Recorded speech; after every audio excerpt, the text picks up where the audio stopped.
Professor doctor Ghulam Rasool है। मैं Bolan medical college और बोलान मेडिकल यूनिवर्सिटी और साथ साथ Bolan institute of psychiatry and behavioural sciences में प्रोफेसर के ओहदे से रिटायर हो चुका हूँ और वहाँ पे एग्जीक्यूटिव डायरेक्टर भी रिटायर हो चुका हूँ।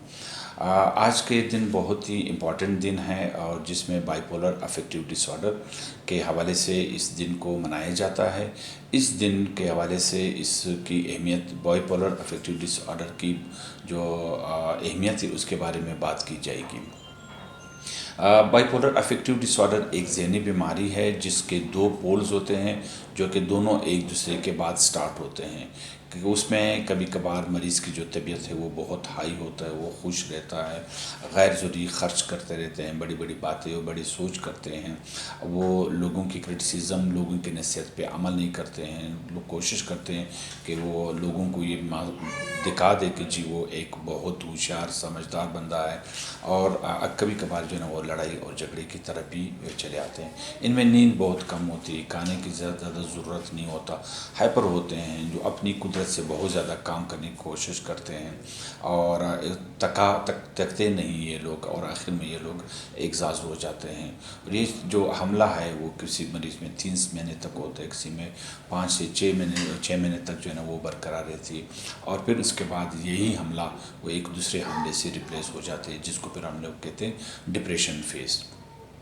डिप्रेशन फेज़ इसका बिल्कुल उलट होता है। इसमें इंसान गमगीन होता है, उसको नींद नहीं आता, उसको भूख नहीं लगता, ज़िंदगी में मज़ा नहीं आता, स्लो डाउन हो जाता है, हर चीज़ को मायूसी की तरफ से देखते हैं। जो पिछला वाला वक्त होता है उस पर उनको बहुत ज़्यादा निदामत होती है और वो कभी कभार अपनी ज़िंदगी को ख़त्म करने के लिए भी सोचते रहते हैं।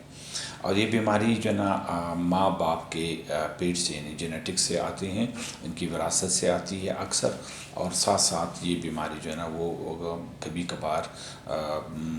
अगर दुनिया में कोई बंदा जो है ना कोई स्पेशल ऐसा इवेंट हो जहाँ पे स्ट्रेस बहुत ज़्यादा हो तो ये बीमारी की भी अलामात जो है ना वो बाहर की तरफ आ जाते हैं और क्लियर कट इसका जेनेटिकल काज होती है। और अगर यही बीमारी मुख्तलिफ और बीमारी की वजह से हो, जैसे मिसाल स्टीरॉयड कोई ले लें, डॉक्टरी दवाइयाँ खा ले, नशा कर ले, हो जाते तो फिर हम उसको बाइपोलर नहीं कहते हैं बल्कि हम उसको ड्रग इंड्यूस साइकोसिस या उस बीमारी से रिलेटेड हम समझते हैं। बाइपोलर अफेक्टिव डिसऑर्डर सोसाइटी में इसकी शिद्दत बहुत ज़्यादा हो रही है। इसका मेन वजह है उन लोगों में ख़ासकर जिनमें कज़न मैरिजेज़ होते हैं, क्लोज़ लोगों में जो है ना वो मैरिजेज़ होते हैं, या ऐसे लोगों में भी बहुत ज़्यादा पाया जाता है जिस इलाके में स्ट्रेसेस बहुत होते हैं, लड़ाई झगड़े हो, गुर्बत हो,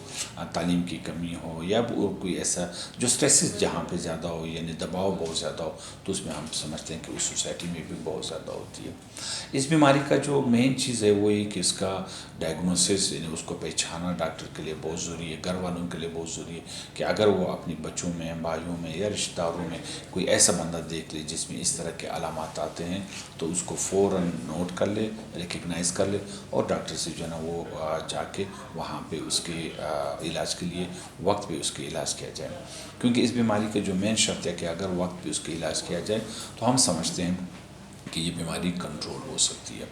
अच्छा, अब ये है कि इस बीमारी के इलाज के लिए 3 तरीके होते हैं। इसमें दवाई का इस्तेमाल होता है, इसमें हम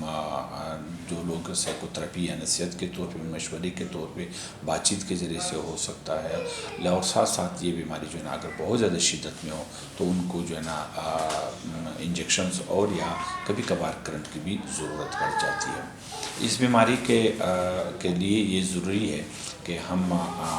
इसको बीमारी को घर वाले मान ले और इसको मरीज़ के कभी कभार घर वाले समझते हैं कि जी जो मरीज़ है वो मरीज़ नहीं बल्कि वो बदतमीज़ है या बद अखलाक है, या वो समझते हैं कि जी इस पर कोई जादू हुआ है या इसको कोई नज़र लग गया, या वो कहते हैं कि जी प्लां वाक़े की वजह से जो है ना इसकी ताल्लुक़ है। हम समझते हैं नहीं, तो वाक़े से ताल्लुक़ तो ज़रूर जैसे मैंने पहले कहा, लेकिन अगर अंदर आपके विरासत में, आपकी जीन्स में, आपके दिमाग में इस बीमारी का वजूद है तो स्ट्रेसेस जो है ना वो उसको बाहर लेके आ जाती है। तो ये तीनों इलाज जो है ना वक्त पे होने चाहिए और इसके बीमारी का जो मेन शर्त है वो है लंबा इलाज। کیونکہ اس میں وہ دوائی دی جاتی ہے کہ اگر ایک دفعہ کوئی دورہ یا کوئی حملہ آ جائے تو بعد میں وہ حملہ دوبارہ نہ آ سکے، جس کے لیے بہت لمبے عرصے تک دوائی دی جاتی ہے جس میں تاکہ دیکھے کہ حملہ نہ ہو۔ اس طرح کے جو مریض کو اگر ہم علاج نہ کریں تو دو خطرناک چیزیں ہوتی ہیں کہ وہ مریض اپنی زندگی کو ختم کر سکتے ہیں، اپنی جائیدادوں کو نقصان دے سکتے ہیں، دوسرے کے کاروبار کو نقصان دے سکتے ہیں، ضد کرتے ہیں، لڑائی جھگڑا کرتے ہیں،